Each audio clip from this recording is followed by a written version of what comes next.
咁女仔可唔可以直接揾翻個旺妻㗎？日支裏邊咧，星宮得位，生肖咁樣得唔得㗎？可以六合同埋三合嘅。有冇啲旺妻男？顴骨咧會有啲突心情嘅桃花眼喎，鼻頭有肉，嘴唇薄，嗰啲咧都會。蛇年喎，有冇咩新招數教下我哋旺桃花？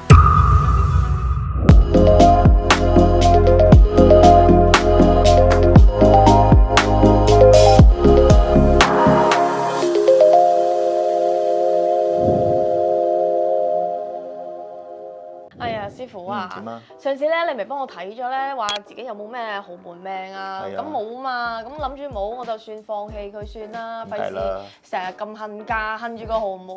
係，不如自己做豪門算啦。咁男仔咧，即係話咧想揾翻個旺夫㗎啦。咁女仔可唔可以直接揾翻個旺妻㗎？可以啊，咁旺妻嘅八字咧係會令到個老婆咧個環境啊、家庭生活咧都會慢慢好啊，甚至乎大家個收入上咧都會慢慢向上咁嘅跡象。咁就要為之個旺妻㗎啦。依家咧都好多其實男仔好貼心啦，喺屋企做家庭主夫啊。咁呢啲其實係咪旺妻啊？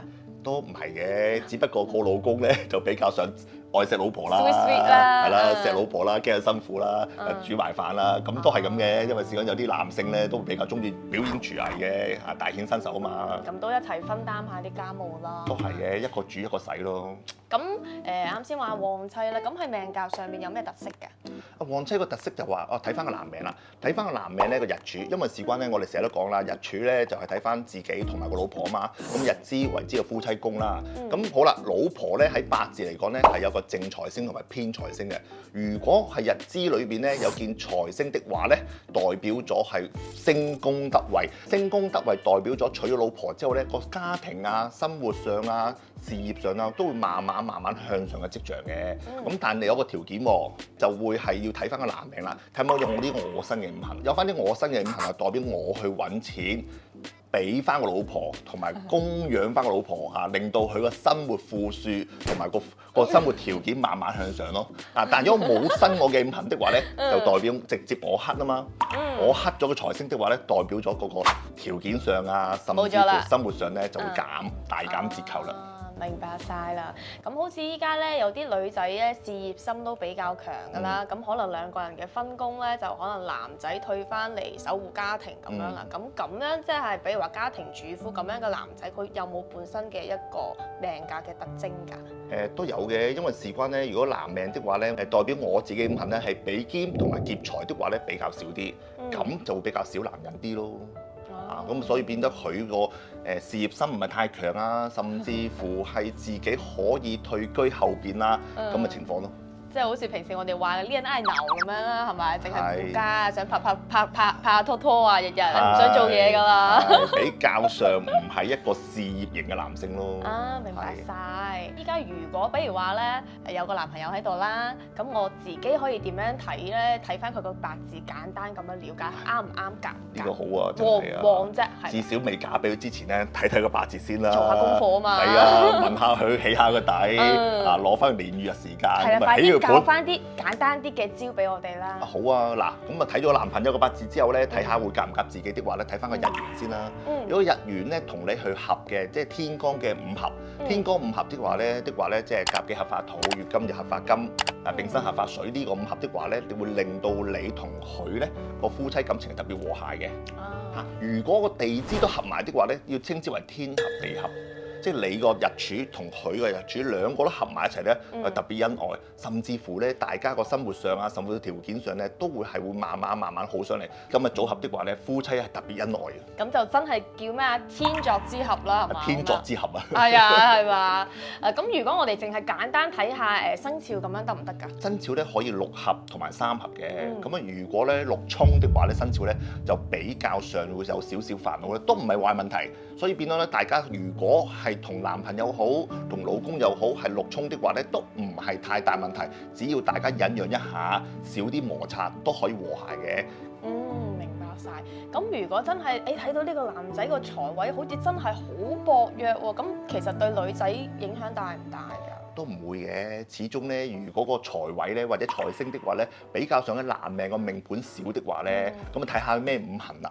如果佢個五行比較少或者完全冇的話，如果睇翻個女命，假設你個女命你自己係嗰個五行特別多，男命嗰個五行咧係冇嘅，你而補翻佢原有嘅五行的話咧，咁就係一個天作之合㗎啦。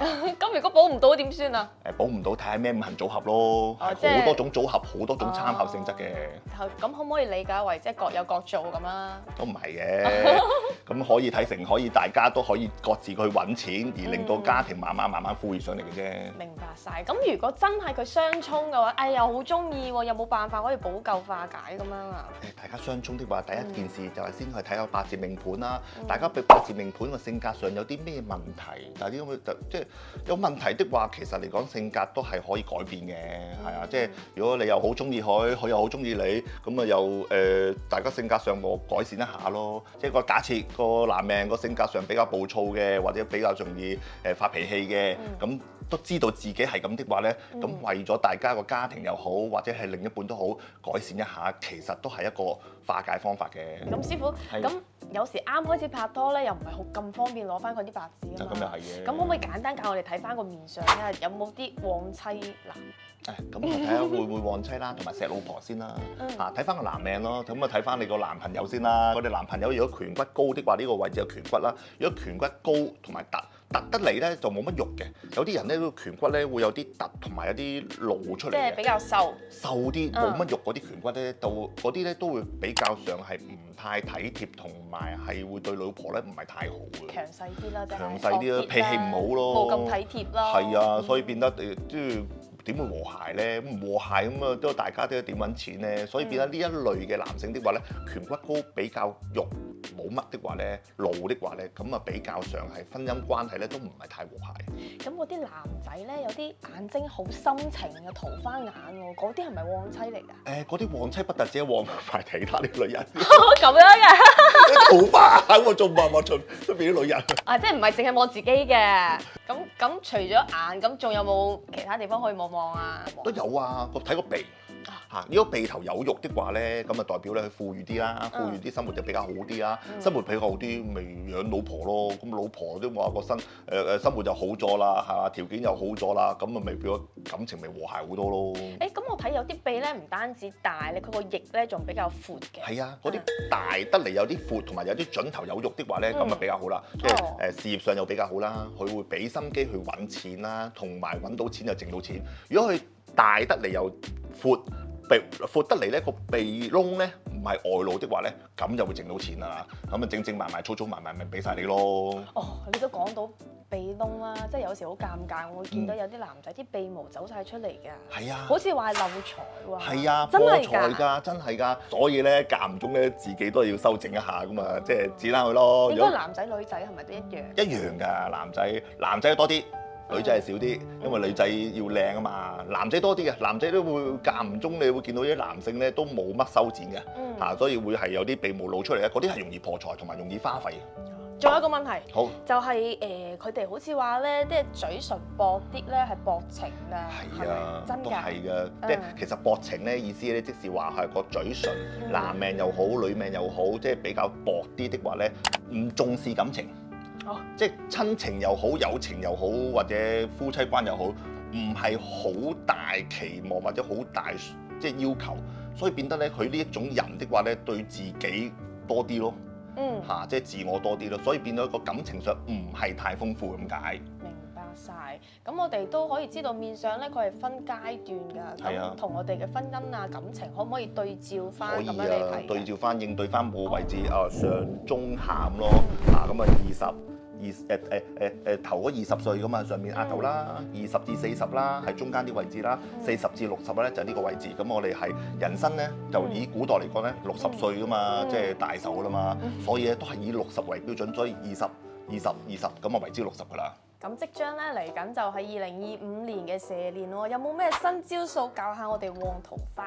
梗係有啦，2025年嘅桃花位喺個東南位，咁我哋東南位咧放多啲紅色嘅植物或者一啲開花嘅植物，嚇，最緊要擺真嘅植物喎，冇擺假嘅花喎，咁啊話晒假桃花唔好啦嚇。咁喺東南位裏邊咧，如果個東南位喺屋企嘅廳裏邊咧，更加理想啦。哦，咁啊所以變啦，我擺咗啲長期會開花嘅植物啦，例如紅掌啊、百合啊呢啲咁嘅植物啲嘅話，都會令到個桃花運啊，甚至乎感情咧都會和諧好多，同埋甜蜜好多嘅。即係開門見花啦。最好啦。